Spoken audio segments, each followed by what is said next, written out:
partout, 10 cm de haut en bas, plus 1, ça fait 11 cm. Avec ma grande règle, pour gagner du temps, je pose sur ma mesure et puis je trace. Voilà.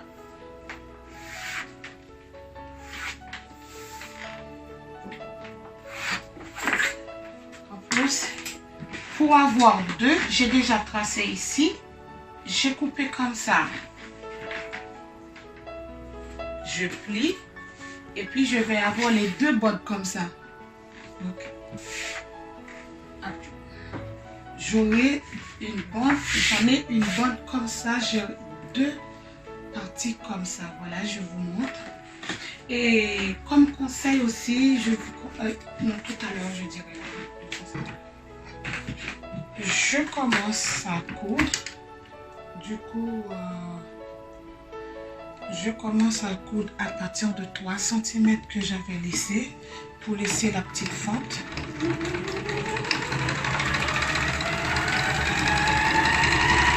Au fur et à mesure, on enlève les épingles. Comme ça.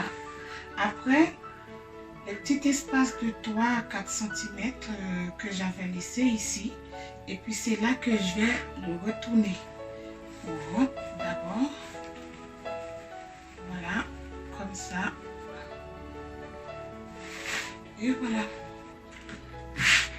Et maintenant, ça donne.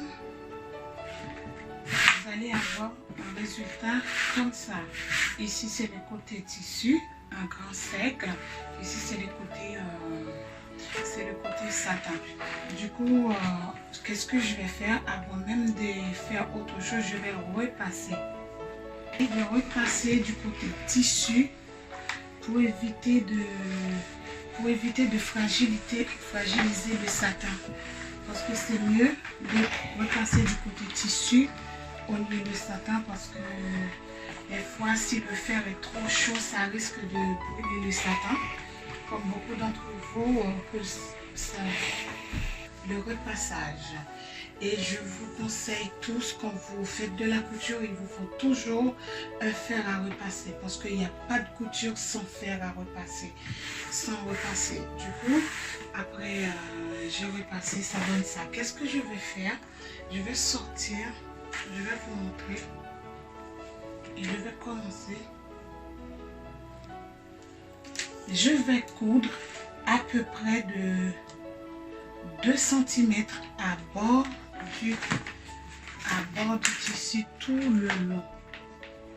2 cm à bord. Parce que comme c'est pas un grand élastique, ok, je vais coudre tout le long comme ça. Je marque tout ici à 2 cm. Je coupe tout le tour là où j'ai mis mes 2 cm. C'est pour pouvoir, je fais cette couture, c'est pour pouvoir passer l'élastique. Je vais faire tout le tour. Fini de faire le tour avec la machine à coudre pour faire la couture pour les élastiques. Pour l'élastique, du coup, je prends l'élastique, la petite fente que j'avais laissée de 3 cm, c'est là que je vais rentrer l'épingle. J'ai attaché l'élastique avec une épingle à nourrice. Du coup, nous allons l'enfiler tout le long comme ça. Voilà, nous allons faire comme ça. Au fur et à mesure, on avance l'élastique. Et je vous conseille aussi, si vous voulez faire ce bonnet, vous n'avez pas besoin de faire un patron. Vous pouvez le faire directement sur le tissu. Oui, c'est ce que j'avais oublié de dire. Et vous pouvez le faire directement sans le patron.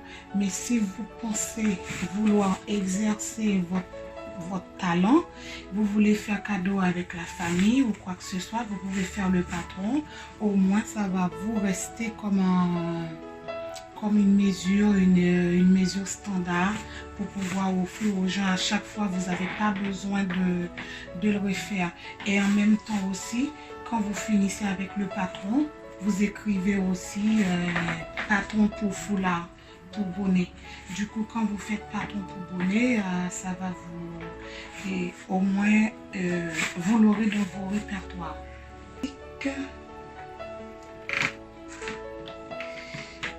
Après, je vais rencontrer les deux bouts d'élastique. Après, j'épingle. Toujours, il faut épingler pour les stabiliser. Après, vous le rentrez sur la machine. Et puis, on court bien comme il faut. Si vous pouvez le coudre en point zigzag ou vous pouvez le coudre en point droit, peu importe. Et puis,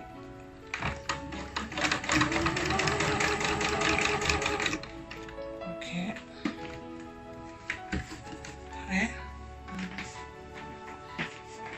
Après, vous cousez l'élastique comme ça. Après, on le rentre complètement. Mais c'est maintenant, vous allez prendre une aiguille. Soit vous prenez une aiguille pour fermer la fente, ou sinon vous pouvez toujours le faire à la machine. Ok, je prends une aiguille. Du coup, je ferme la fente.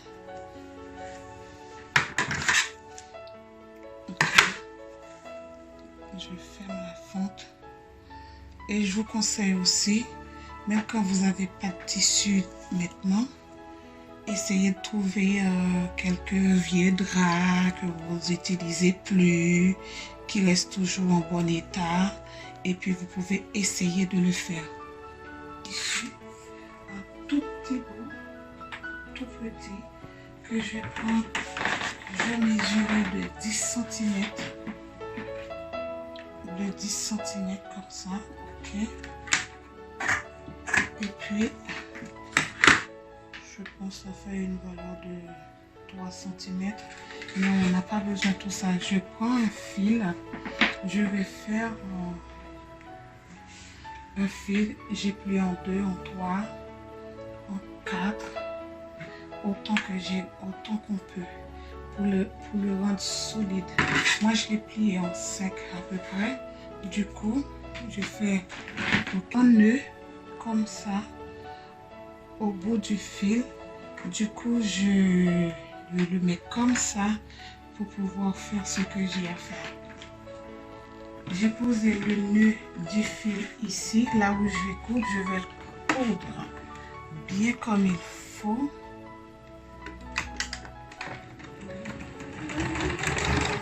Je donne un point arrêt pour bien le fixer. Du coup, il y a le fil, on garde toujours le fil à l'intérieur de la brique. Le fil à l'intérieur. Parce qu'on n'a pas besoin de tout ça. Voilà, le fil reste toujours à l'intérieur.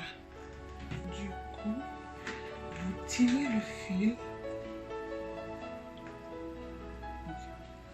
Du coup, vous tirez un peu les fils gentiment. Et voilà.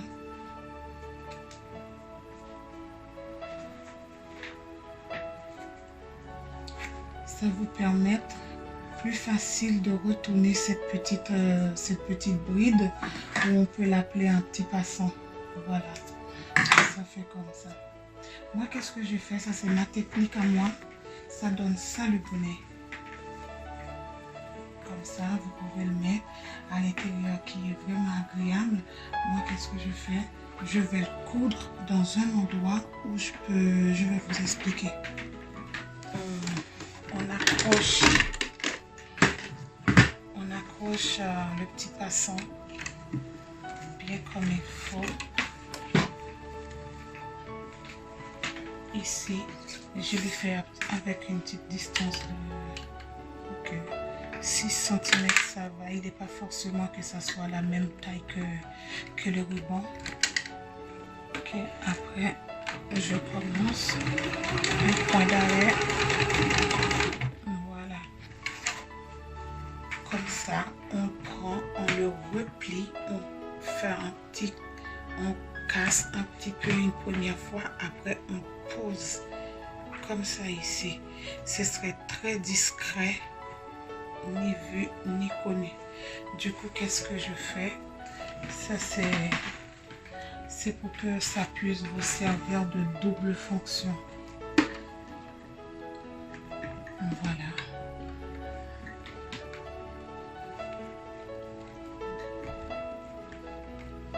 On coupe ici.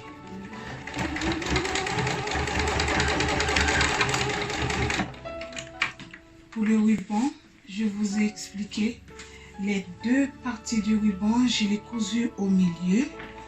J'ai passé une couture au milieu. Du coup, ça me donne une grande bande comme ça. Après, le pourquoi que je ne l'avais pas fait en double, je ne l'avais pas doublé, c'est parce que j'ai une bonne finition comme ça autour. C'est très discret, ça ne se voit pas. Et puis maintenant, qu'est-ce que je fais? Je rentre le ruban et n'oublie pas de faire un petit schéma. Quand vous l'avez comme ça, vous coupez un petit bout comme ça pour que les deux petits bouts, pour que les deux têtes soient comme ça, un petit bout bien pointu. Voilà. Après, dans le petit passant que j'avais fait, c'est pour ça, quand vous dormez, vous n'avez pas besoin de faire un bandana. Vous pouvez le mettre simple comme ça. Ou sinon, en deuxième, par exemple, vous pouvez le mettre comme ça sous les cheveux. Vous dormez tranquille et puis ça fait plus joli aussi quand vous dormez au lieu de mettre un grand foulard. Et puis, deuxième façon, c'est ça. Par contre, si vous pouvez pas, si vous voulez, vous n'avez pas besoin de faire le passant, vous pouvez le fixer directement là-dedans. Mais moi, je choisis de le faire comme ça pour vous montrer que de façon différente.